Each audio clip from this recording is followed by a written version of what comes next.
Bon, qu'est-ce que la SUBD? On va regarder ça un peu. Ici, j'ai un cube. Donc, il est toujours ici actif avec sa boîte de propriétés que je peux aller chercher évidemment en dessous. En cliquant sur le petit P qui est ici, je retrouve la boîte de propriétés. Je peux faire aussi Enter, mais vous connaissez déjà tous ces trucs-là.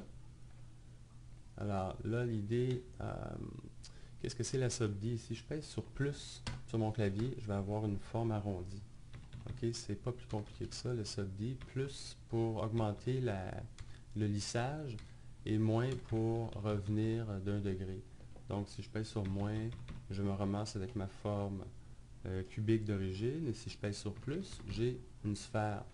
Donc, si je m'en viens ici, quelques petits trucs à savoir, disons, autour de la SUBD. Ça se passe dans les options de display. Donc ici, Show Simplify Subdivision Wireframe. Si j'enlève ça, je vais je vais mettre en Shaded. On voit, vous voyez, toutes les petites lignes de la subdivision. Si je pèse sur moins, on voit le nombre de lignes diminuer.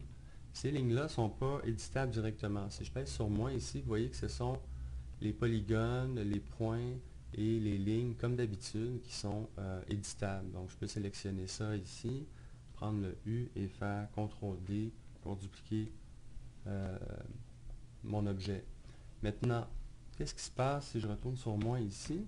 Vous voyez que mon polygone, comme d'habitude, est exactement par-dessus l'autre, mais au fur et à mesure que j'augmente la subdivision, les espaces se séparent parce qu'on installe ce lissage-là qui est là, entre les polygones, ce qui donne cet effet-là. Comment faire pour voir les deux aspects de notre modèle, c'est-à-dire la version à 1 degré 0 et une version avec un degré subdivisé? Ben, la façon simple, c'est d'aller activer ici dans le menu de l'œil ce qu'on appelle les Polymesh All. Les All, qu'est-ce que c'est? Ce sont ces lignes-là d'origine. Vous voyez que notre polygone est exactement où il était avant. Et quand j'ai ça d'activer, remarquez aussi que je peux juste bouger maintenant, c'est-à-dire travailler à partir de cette forme-là aussi. Donc là, mon polygone, comme on dit, est toujours sélectionné ici.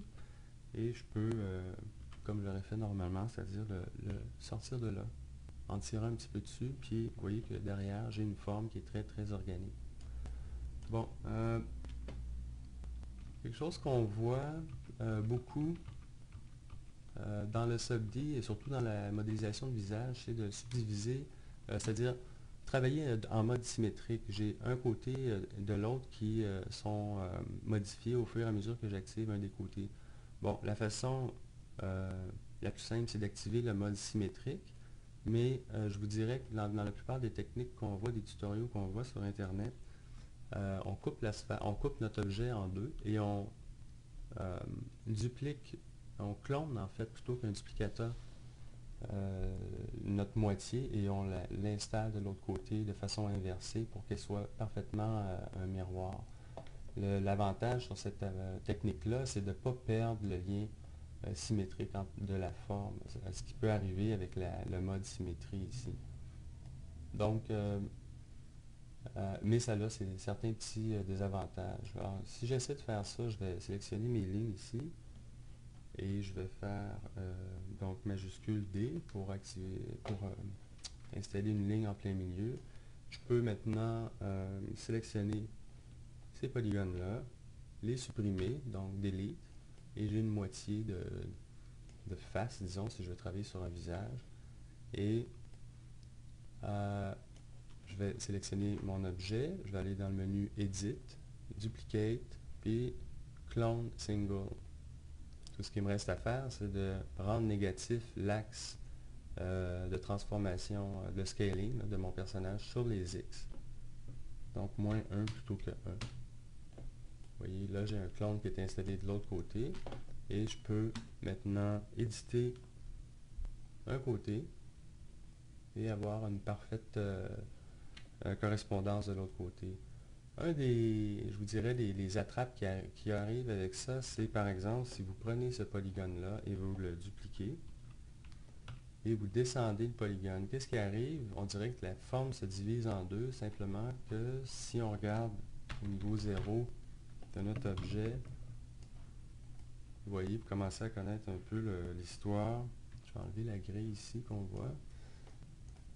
Aussitôt qu'on duplique un polygone, c'est pas ce polygone-là. Il ne faut pas oublier qu'en réalité, c'est plutôt 4 polygones qui apparaissent autour.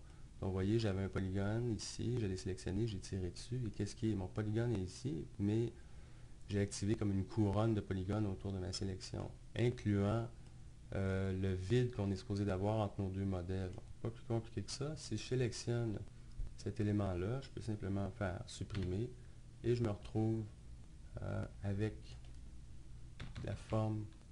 Donc si je reviens plus, vous voyez, ma forme c'est, disons, reconnectée. Là, bon, mon modèle n'était pas tout à fait dans le milieu et c'est l'autre problème, dans le fond, ici, c'est que moindrement que je sors de mon axe ici, je vais perdre cette symétrie-là parfaite. Donc, il faut s'assurer que les points de jonction du milieu ne bougent pas sur les X, par exemple, dans cette forme-là, si vous coupez dans cet axe-là. Si jamais ça arrive, vous pouvez toujours réaligner ces points-là relativement facilement en les sélectionnant et en vous mettant en mode scaling, global. Pourquoi global? Parce qu'on veut aligner nos points sur l'axe global de notre scène et simplement le redimensionner dans cet axe-là. Ce qui arrive, c'est qu'on force tranquillement, en redimensionnant comme ça, à se rapprocher du zéro global, qui est le centre de notre objet. Un dernier petit truc intéressant avec la SUBD, c'est ce qu'on appelle les creases. Les creases, c'est que vous pouvez sélectionner une composante, soit un polygone, à ce moment-là, ça va faire, en réalité, vous allez avoir l'effet sur les 4 lignes, soit un point, ou soit une ligne. Donc, si je sélectionne une ligne, par exemple, ou ces lignes-là ici, par exemple, celle-là avec celle-là, je vais aller dans mon menu modèle et je vais faire Component, Set. Vous voyez, j'ai deux façons de le faire. Je peux faire Mark Edge ou Set Edge Crease. Donc, qu'est-ce que c'est le crease? On va le faire avec le Set Edge. La différence entre les deux, lui, c'est qu'il est à 100% tout de suite et lui vous donne une valeur que vous pouvez ajuster. Donc, pour l'instant, j'ai rien. Vous voyez, la forme n'a pas changé. Oh, je pense que j'avais quelque chose de sélectionné en dessous. Mais aussitôt que j'augmente l'intensité du crease, normalement, c'est pas en haut de, pas plus haut que 1. Faites attention aussi, il peut y avoir toutes sortes de... Donc, ce qui se passe, c'est qu'on a la composante où on a activé ce crease-là se rapproche en fait de la dureté de sa valeur du degré 0 de son SUBD. Donc, c'est un tour rapide des SUBD. À partir de là, il y a des millions de tutoriels qu'on va regarder ensemble.